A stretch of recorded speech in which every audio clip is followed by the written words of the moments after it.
Hello दोस्तों, कैसे हैं आप सब। उम्मीद करती हूँ अच्छे और मस्त होंगे। आज की कहानी है आंधी बारिश में भी छत पर सोने वाला ससुराल।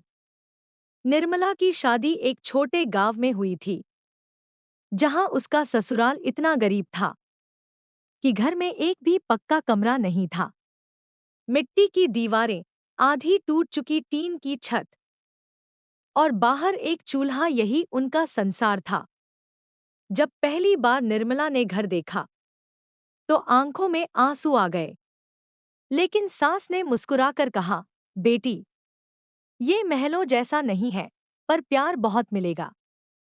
शादी के दिन सब कुछ हंसी खुशी बीता, लेकिन रात होते ही सच्चाई सामने थी। पूरा परिवार छत पर बिस्तर डालकर सोता था, चाहे गर्मी हो, ठंड या बारिश। निर्मला के लिए ये कल्पना से भी परे था। शहर की बहू अब ऐसे घर में थी जहां रात में तारे गिनते हुए नींद आती थी और बारिश में प्लास्टिक ढूंढनी पड़ती थी।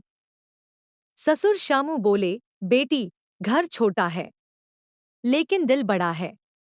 निर्मला ने दर्द को मुस्कान में छिपा लिया और चुपचाप बिस्तर समेटकर छत पर रख लिया। उसी रात उसने ठान लिया, इस घर की किस्मत बदलनी होगी, चाहे जैसे भी। शादी के 2 दिन बाद ही एक तेज आंधी और मूसलधार बारिश ने गांव को हिला दिया। सब लोग छत पर ही थे, जैसे हर रोज रहते थे। निर्मला का मन घबरा गया। टीन की छत से बूंदें टपकने लगी। देवर दौड़कर बोला, भाभी, जल्दी ये प्लास्टिक की चादर ओढ़ लो, नहीं तो सब भीग जाओगी। निर्मला ने पहली बार महसूस किया कि गरीबी का मतलब सिर्फ भूख नहीं, रात की नींद का भी समझौता है। सास, ससुर, देवर सब भीगते हुए हंसी में छिपा लेते थे दर्द। लेकिन निर्मला के आंसू छिप नहीं पाए। उसे याद आया उसका मायका, जहां बारिश के मौसम में वो खिड़की से चाय पीती थी और आज यहां छत से टपकते पानी से बिस्तर बचा रही थी।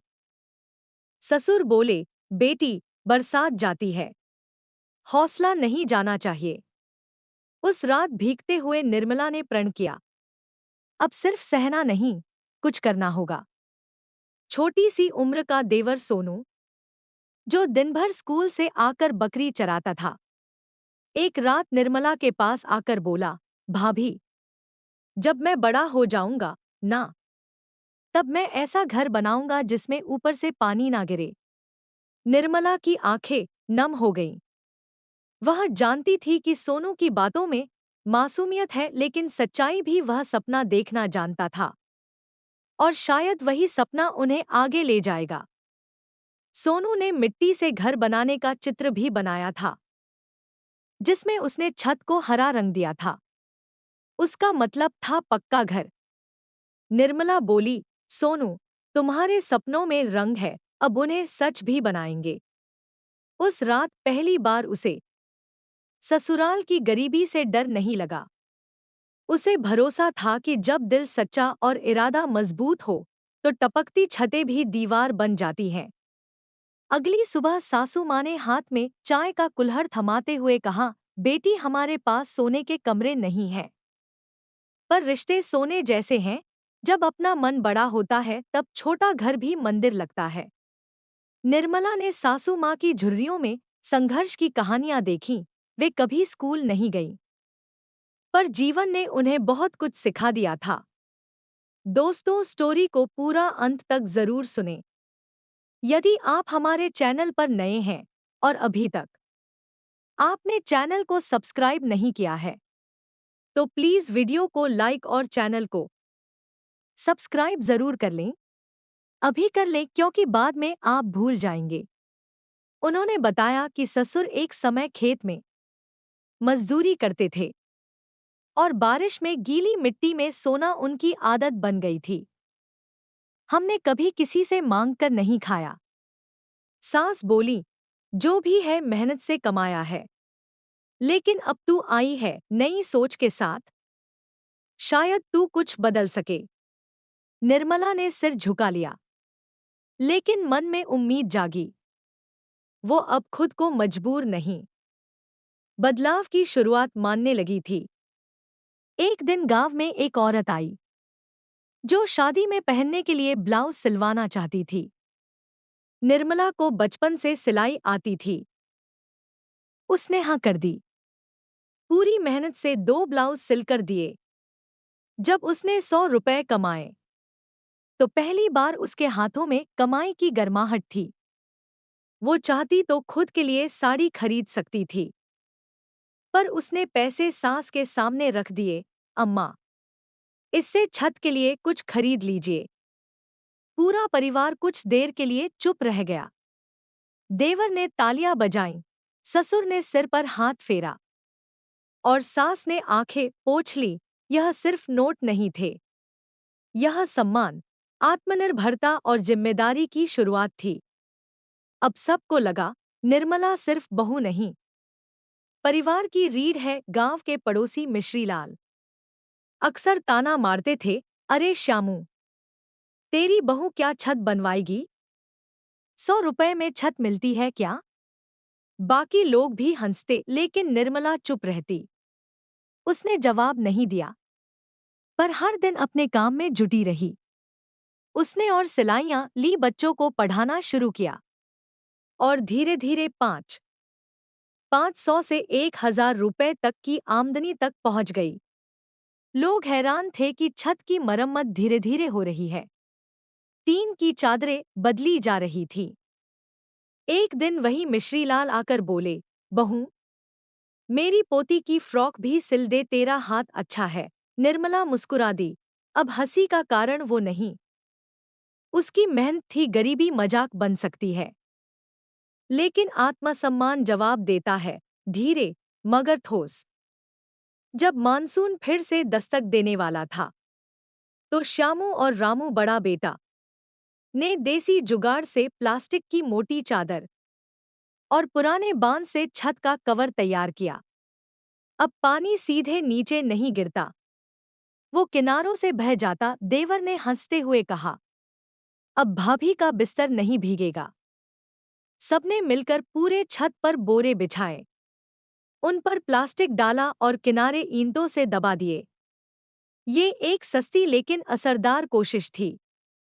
निर्मला बोली, पक्का मकान भले देर से बने, पर ये छत अब हमारे आत्मसम्मान को नहीं भीगने देगी।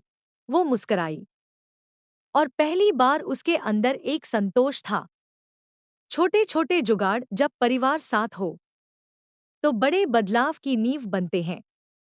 सर्दियां आ गई थी। अब समस्या सिर्फ बारिश की नहीं, ठंड की भी थी। रात में छत पर सोते हुए बर्फीली हवाएं शरीर को झंझोड़ देती। बच्चों को ठिठुरते देखकर निर्मला का दिल रो उठा। उसने पुराने ऊनी कपड़े इकट्ठा किए, फटे स्वेटरों से टोपी और मोजे बनाए। सास-ससुर को ऊनी चादर में लपेटा। देवर के लिए मोजे बनाते हुए उसकी आंखों में नींद नहीं थी, बस ममता थी। ससुर बोले, हमने तो सोचा था ठंड हमारी किस्मत है, पर तूने गर्माहट सिखाई। पूरे घर में वो रात पहली बार बिना कांपने के बीती। गरीबी में संसाधन नहीं होते, पर जुगाड़ और स्नेह अगर हो तो मौसम भी झुक जाते हैं। गांव के सचिव से निर्मला ने बात की। हमारे घर की हालत आप जानते हैं, क्या हमें प्रधानमंत्री आवास योजना का लाभ मिल सकता है? सचिव ने पहले टाल दिया, बोला, कागज पूरे नहीं है। लेकिन निर्मला हार नहीं मानी। वह बार बार पंचायत गई, सरपंच से मिली और अपने पति के जमीन पट्टे के कागज दिखाए। उसने हर नियम पढ़ा, फॉर्म भरा और आवेदन कर दिया। गांव की औरतें हैरान थी, इस बहू में तो दम है। 2 महीने बाद खबर आई, आवास योजना में श्यामू का नाम पास हो गया। पूरा परिवार खुशी से झूम उठा।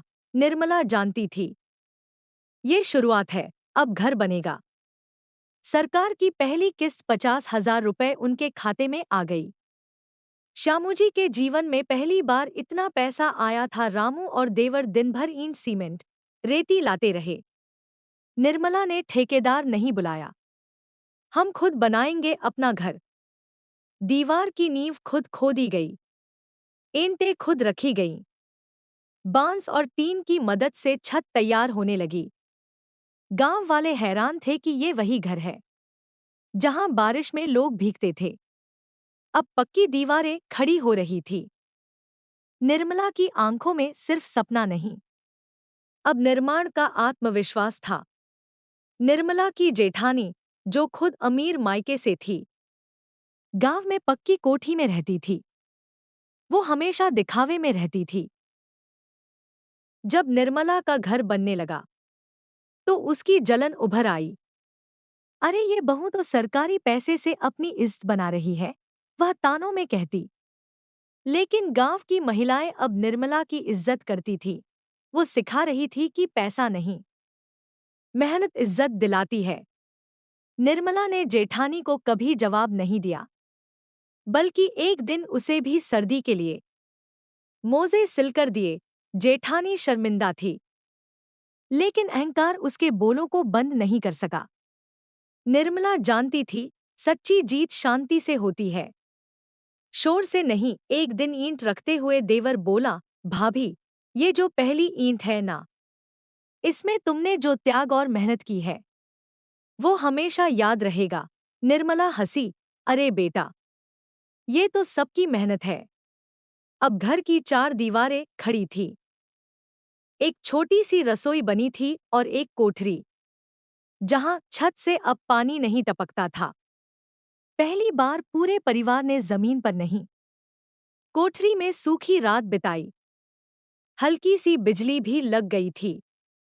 एक बल्ब की रोशनी ने पूरे घर को रोशन कर दिया। गरीबी की रातें लंबी होती हैं, लेकिन जब उम्मीद जागती है तो भोर जल्दी आती है। 6 महीने बाद जब घर पूरा हो गया तो निर्मला ने सबको छत पर बुलाया। सबके लिए हलवा बनाया, छोटे बच्चों के लिए गुड़ के लड्डू। पूरा परिवार अब पक्की छत के नीचे पहली रात सोने जा रहा था। बारिश की बूंदें अब डराती नहीं थी, अब वो सिर्फ मीठे संगीत सी लगती थी। निर्मला ने कहा, ये घर ईंट से नहीं, प्यार, श्रम और आत्मसम्मान से बना है। आज हम छत के नीचे हैं, लेकिन दिल से हम आकाश जितना ऊंचा है। सबने तालियां बजाईं। गरीबी को अगर कोई हरा सकता है तो वह है मेहनत, हिम्मत और मिलजुल कर चलना। प्यारे दोस्तों, यह कहानी यहीं पर समाप्त होती है। आपको यह कहानी कैसी लगी? कमेंट बॉक्स में जरूर बताएं। अगर आपको हमारी ये कहानी पसंद आई हो तो कृपया हमारे वीडियो को लाइक, शेयर और चैनल को प्लीज सब्सक्राइब जरूर कर लें। इससे हमें मोटिवेशन मिलता है और आप तक ऐसी ही प्रेरणादायक और मजेदार कहानियां सबसे पहले पहुंचती रहेगी। प्यारे दोस्तों, नमस्कार।